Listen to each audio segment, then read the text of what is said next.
Hi guys, welcome to Seema cooking channel. ಇವತ್ತು ನಾನು ಮಾಡ್ತಾ ಇರೋದು ಪನ್ನೀರ್ ಕಾಜು ಮಸಾಲ. ಇದಕ್ಕೆ ಬೇಕಾಗಿರೋ ಎಲ್ಲ ಇಂಗ್ರೀಡಿಯೆಂಟ್ಸ್ ಇಲ್ಲೆಲ್ಲ ತೋರಿಸ್ತಾ ಇದ್ದೀನಲ್ಲ, ಇವೆಲ್ಲ ಬೇಕಾಗುತ್ತೆ ಗೈಸ್. ನೆಕ್ಸ್ಟ್ ಒಂದು ಬೌಲಿಗೆ ಮೊಸರು ಹಾಕ್ಬಿಟ್ಟು ಎಲ್ಲ ಮಸಾಲಗಳನ್ನು ಆ್ಯಡ್ ಮಾಡ್ಕೋಬೇಕು. ಆ್ಯಡ್ ಆಗಿದ್ಮೇಲೆ ಚೆನ್ನಾಗಿ ಮಿಕ್ಸ್ ಮಾಡ್ಕೋಬೇಕು. ಮಿಕ್ಸ್ ಮಾಡಿಬಿಟ್ಟು ಒಂದು ಸೈಡಿಗೆ ಎತ್ತಿಕ್ತಾ ಇದ್ದೀನಿ. ಒಂದು ತಟ್ಟೆಯಲ್ಲಿ ಪನ್ನೀರ್ ಇಕ್ಬಿಟ್ಟು ಚೆನ್ನಾಗಿ ಪೀಸಾಗಿ ಕಟ್ ಮಾಡ್ತಾಯಿದ್ದೀನಿ. ನೆಕ್ಸ್ಟು ಒಂದು ಬಾಣಲೆಗೆ ಎಣ್ಣೆ ಹಾಕಿಬಿಟ್ಟು ಆನಿಯನ್ನು, ನೆಕ್ಸ್ಟು ಟೊಮೊಟೊ ಆವಾಗಲೇ ತೋರಿಸಿದ್ನಲ್ಲ, ಸೊ ಅವೆಲ್ಲ ಇಂಗ್ರೀಡಿಯೆಂಟ್ಸ್ ಹಾಕಬೇಕು.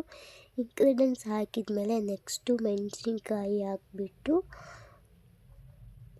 ಚೆನ್ನಾಗಿ ಫ್ರೈ ಮಾಡ್ಕೋಬೇಕು. ಇದು ಫ್ರೈ ಆಗಿದ ಮೇಲೆ ಕಾಜು ಕೂಡ ಸ್ವಲ್ಪ ಹಾಕ್ಬಿಟ್ಟು ಫ್ರೈ ಮಾಡಿಕೊಂಡು ಇದನ್ನ ಮಸಾಲ ಮಾಡ್ಕೋಬೇಕು.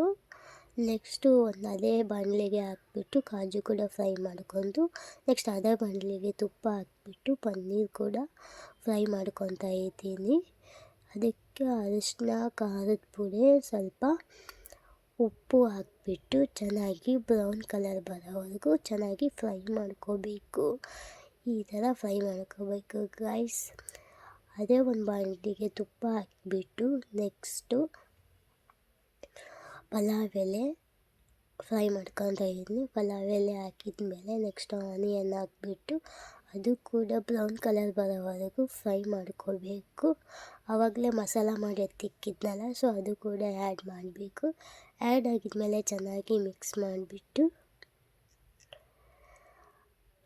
ಮೊಸರು ಕೂಡ ಎತ್ತಿಕ್ಕಿದ್ನಲ್ಲ, ಆವಾಗಲೇ ಎಲ್ಲ ಇಂಗ್ರೀಡಿಯೆಂಟ್ಸ್ ಹಾಕಿ ಅದು ಕೂಡ ಆ್ಯಡ್ ಮಾಡಬೇಕು.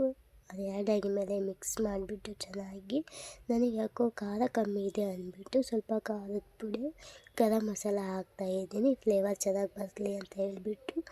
ನೆಕ್ಸ್ಟು ಕ್ಲೋಸ್ ಮಾಡ್ತಾಯಿದ್ದೀನಿ. ಕ್ಲೋಸ್ ಹಾಕಿದ್ಮೇಲೆ ಇದಕ್ಕೆ ಸ್ವಲ್ಪ ಮೆಣಸಿನ್ಕಾಯಿ ಎತ್ತಿಕ್ಕಿದ್ನಲ್ಲ, ಅದು ಹಾಕ್ಬಿಟ್ಟು ನೆಕ್ಸ್ಟು ಪನ್ನೀರು, ಕಾಜು ಕೂಡ ಆ್ಯಡ್ ಮಾಡ್ತಾಯಿದ್ದೀನಿ. ಚೆನ್ನಾಗಿ ಕುದ್ದಿದೆ ಗೈಸ್. ಕುದ್ದಾಗಿದ್ಮೇಲೆ ಇವೆಲ್ಲ ಹಾಕಬೇಕು. ನೆಕ್ಸ್ಟು ಕಸ್ತೂರಿ ಪೌಡರು ಮತ್ತು ಪುದೀನ, ಕೊತ್ತಂಬರಿ ಹಾಕಿಬಿಟ್ಟು ಕ್ಲೋಸ್ ಮಾಡ್ತಾಯಿದ್ದೀನಿ. ನೀವು ಒಂದು ಸಲ ಮನೆಗೆ ಟ್ರೈ ಮಾಡಿ ಗೈಸ್, ತುಂಬ ಚೆನ್ನಾಗಿದೆ. ನಾನು ಕೂಡ ಫಸ್ಟ್ ಟೈಮ್ ಮಾಡ್ತಾ ಇರೋದು ಇದು. ಲಾಸ್ಟ್ ಫಿನಿಶಿಂಗ್ ಹಿಂಗಿದೆ ನೋಡಿ ಗೈಸ್, ತುಂಬ ಚೆನ್ನಾಗಿ ಫ್ಲೇವರ್ ಬರ್ತಾಯಿದೆ. ನೀವು ಒಂದು ಸಲ ಮನೆಗೆಲ್ಲರಿಗೂ ಮಾಡಿಕೊಡಿ. ಈ ವಿಡಿಯೋ ನಿಮಗೆ ಇಷ್ಟ ಆದರೆ ಸಬ್ಸ್ಕ್ರೈಬು, ಕಮೆಂಟು ಮಾಡಿ ಗೈಸ್. ಬಾಯ್.